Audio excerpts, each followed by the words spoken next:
एकनाथ शिंदेंकडून विशेष लेख, एकनाथ शिंदेंकडून सगळ्या प्रमुख दैनिकांमध्ये फ्रंट पेज जाहिराती, भाजपकडून राज्यात विविध शहरांमध्ये अनेक कार्यक्रमांचं आयोजन. जगप्रसिद्ध वाळू कलाकार सुदर्शन पटनायक यांनी वाळू कलाकृती साकारून मोदींना शुभेच्छा दिल्या. वाळू कलाकृती तयार करून पंतप्रधानांचं अनोख्या पद्धतीनं अभिनंदन केलं. पंतप्रधानांच्या वाढदिवसानिमित्त वाराणसीतील ओंकारेश्वर महादेव मंदिरात विशेष पूजा, मंदिरात हवन करून मोदींच्या दीर्घायुष्यासाठी प्रार्थना. पंतप्रधान मोदींच्या वाढदिवसानिमित्त नमो भक्ती ज्ञान अभियान, उपमुख्यमंत्री एकनाथ शिंदे आणि केंद्रीय मंत्री प्रतापराव जाधव यांच्या हस्ते शुभारंभ. पंतप्रधान नरेंद्र मोदींच्या 75व्या वाढदिवसानिमित्तानं भाजपचं आज नागपूरमध्ये ठिकठिकाणी स्वच्छता अभियान, भाजपचे शहर अध्यक्ष दयाशंकर तिवारींच्या नेतृत्वात परिसरातला कचरा उचलला. केंद्रीय गृहमंत्री अमित शहा यांनी पंतप्रधान मोदींना वाढदिवसाच्या शुभेच्छा दिल्या. तसंच अमित शहा यांच्याकडून मोदींच्या आठवणी शेअर केल्या. शरद पवारांकडून पंतप्रधान मोदींना वाढदिवसाच्या शुभेच्छा. तुमच्या सक्षम मार्गदर्शनाखाली देशाची प्रगती सतत होत राहो, पवारांची पोस्ट. पंतप्रधान नरेंद्र मोदींच्या वाढदिवसानिमित्त राज्याचे उपमुख्यमंत्री एकनाथ शिंदेंच्या विशेष शुभेच्छा.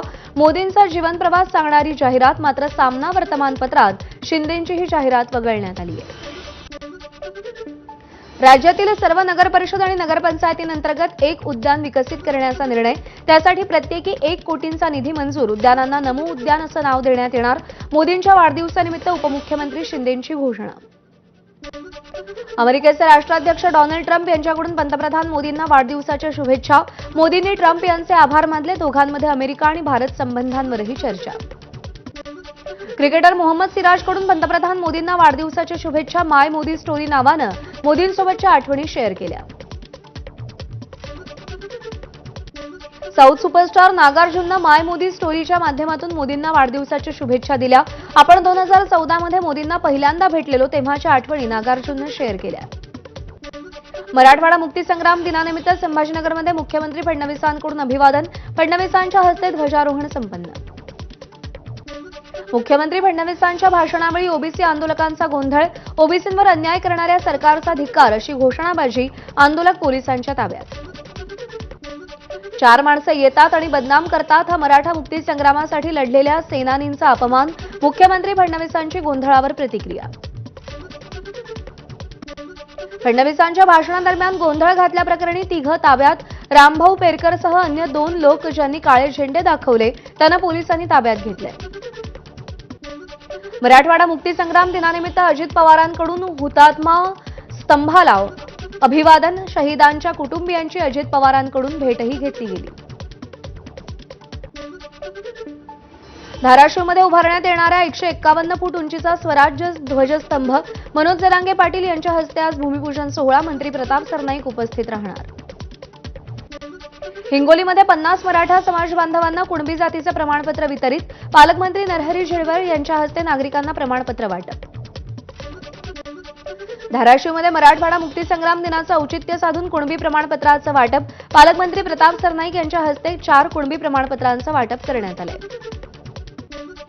छत्रपती संभाजीनगरमध्ये स्थानिक स्वराज्य संस्था निवडणुकीसाठी शिंदेंच्या शिवसेनेची मोर्चे बांधणी. विलास भुमरे यांच्याकडे जिल्हाप्रमुख पदाची जबाबदारी. सिल्लोड, पैठण, फुलंब्री 3 तालुक्यांमध्ये पक्षवाढीची जबाबदारी. क्रीडामंत्री माणिकराव कोकाटे मानहानी प्रकरणी नाशिक जिल्हा न्यायालयात आजपासून सुनावणी. कोकाटेंनी विधिमंडळ अधिवेशनात रमी खेळल्याचा व्हिडिओ आमदार रोहित पवार यांनी शेअर केला होता. मंत्री छगन भुजबळांविरोधात 2021चं बेनामी मालमत्ता प्रकरण पुन्हा सुरू करण्याचे विशेष न्यायालयाचे आदेश. खटला रद्द करण्याचे मुंबई उच्च न्यायालयानं दिलेले आदेश मेरिटवर नसून केवळ तांत्रिक मुद्द्यांवर असल्याचं विशेष न्यायालयाकडून स्पष्ट. बीड दौऱ्यात अजित पवारांकडून अधिकाऱ्यांची कानउघाडणी. जिल्हा रुग्णालयातील अपूर्ण काम बघून दुपारी वेळ काढतो आणि मी सिमेंट लावायला येतो असं म्हणत अधिकाऱ्यांसह डॉक्टरांची पण कानउघाडणी केली. भारत पाक क्रिकेट सामन्यावरून राज ठाकरेंची टीका. कार्टूनद्वारे राज ठाकरेंची बीसीसीआय आणि आयसीसीवर टीका. अरे बाबांनो उठा, आपण जिंकलो, पाकिस्तान हरलं म्हणत जय शहा आणि अमित शहा यांचे प्रतिकात्मक स्पीच. राज्यपालांसाठी 1.5 कोटी रुपयांची नवीन वाहन खरेदी करण्यात येणार. राज्य सरकारचा निर्णय. 4 गाड्या खरेदी करण्याच्या प्रस्तावाला मंजुरी. राधाकृष्णन यांची उपराष्ट्रपतीपदी निवड झाल्यानं राज्यपाल पदाचा अतिरिक्त कारभार आचार्य देवव्रत सांभाळणार आहेत. करवीर निवासिनी अंबाबाई देवीचं दर्शन आज दिवसभर बंद राहणार. शारदीय नवरात्रोत्सवाच्या पार्श्वभूमीवर देवीच्या गाभाऱ्याची स्वच्छता करण्यात येणार असल्यानं दर्शन बंद. भाविकांना उत्सव मूर्तीचं दर्शन घ्यावं लागेल. मुंबईतील मोनोरेल शनिवारपासून अनिश्चित काळासाठी बंद राहणार. चेंबूर जेकब सर्कल दरम्यान मोनोरेल सेवा आहे. नवीन अत्याधुनिक प्रणालीद्वारे सेवेचं संचालन करण्यात येणार. अधिकाऱ्यांची माहिती. मदर डेअरीनं दूध आणि दुग्धजन्य पदार्थांवरचे दर कमी केले. खाद्यपदार्थांवरील जीएसटी कमी झाल्यानंतर मदर डेअरीचा निर्णय. 1 लिटर दुधामागे 2 रुपये तर 200 ग्रॅम पनीर मागे 3 रुपये कमी.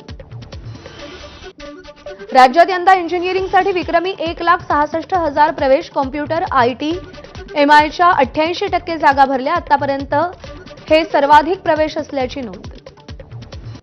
पुणे शहराच्या अनेक भागातील पाणीपुरवठा उद्या बंद राहणार तर शुक्रवारी कमी दाबानं पाणीपुरवठा करण्यात येणार. पाणीपुरवठा विभागाच्या विद्युत आणि पंपिंग देखभालीसाठी पाणीपुरवठा बंद राहणार.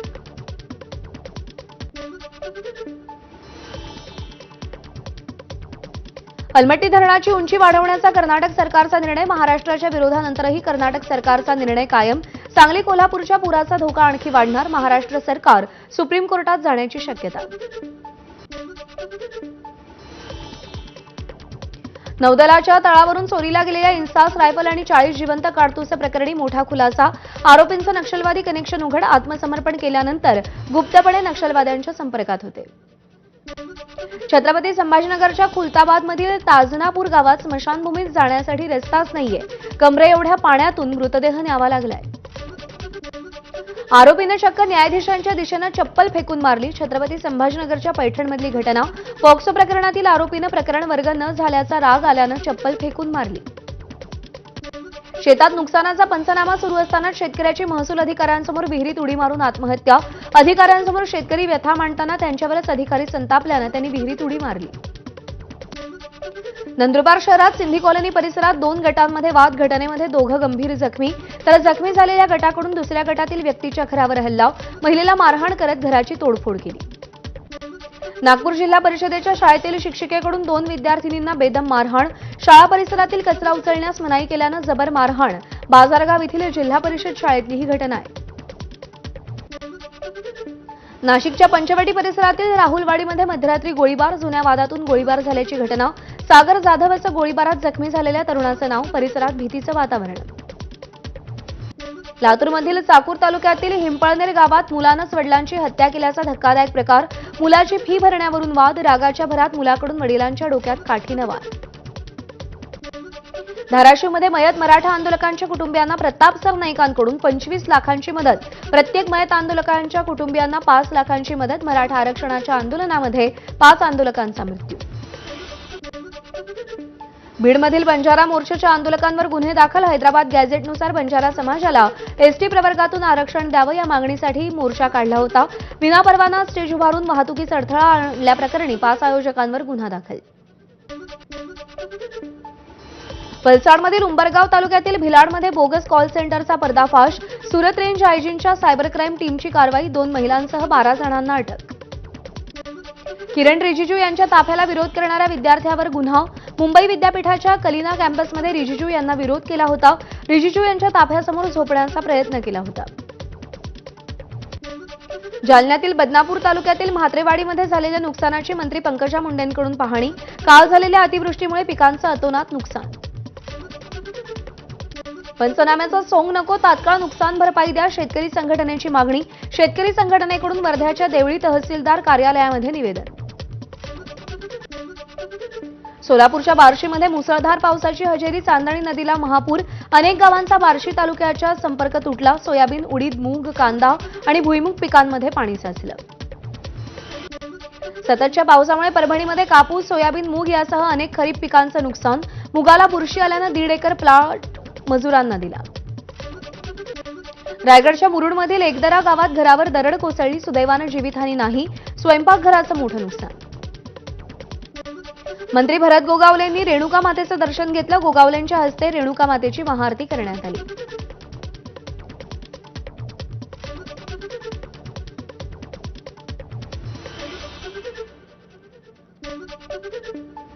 वैष्णोदेवी यात्रेला पुन्हा सुरुवात. कटरा इथं नोंदणीसाठी रांगा. 22 दिवसांनंतर वैष्णोदेवी यात्रा पुन्हा सुरू. 26 ऑगस्टला दरड कोसळल्यानंतर यात्रा स्थगित करण्यात आली होती. उत्तराखंडमधील मानसा देवी टेकडीवरून सतत माती खाली पडत असल्यानं हरिद्वार, ऋषिकेश, डेहराडून रेल्वे मार्गावरील वाहतूक ठप्प. सततच्या मुसळधार पावसामुळे टेकडीला भेगा. तेलंगणात अभियंत्याच्या घरावर धाड. रोख 2.18 कोटी जप्त. अभियंता हैदराबादच्या मणिकोंडामधल्या ऑफिसमध्ये कार्यरत. अभियंत्याशी संबंधित 15 ठिकाणांवर एसीबीची एकाच वेळी धाड. वर्गात मस्ती केल्यानं एका शिक्षिकेनं विद्यार्थिनीच्या डोक्यावर मारल्यानं तिला गंभीर दुखापत झाल्याचं समोर. विद्यार्थिनीच्या कवटीला फ्रॅक्चर. आंध्र प्रदेशच्या चित्तूर जिल्ह्यातील पुथागनूरमधली घटना. कर्नाटकामध्ये स्टेट बँक ऑफ इंडियाच्या चडचण शाखेवर सशस्त्र दरोडा. 1,04,00,000 रुपयांची रोकड आणि 20 किलो सोनं लुटलं. कर्नाटक, सोलापूर, सांगली पोलिसांकडून शोध सुरू.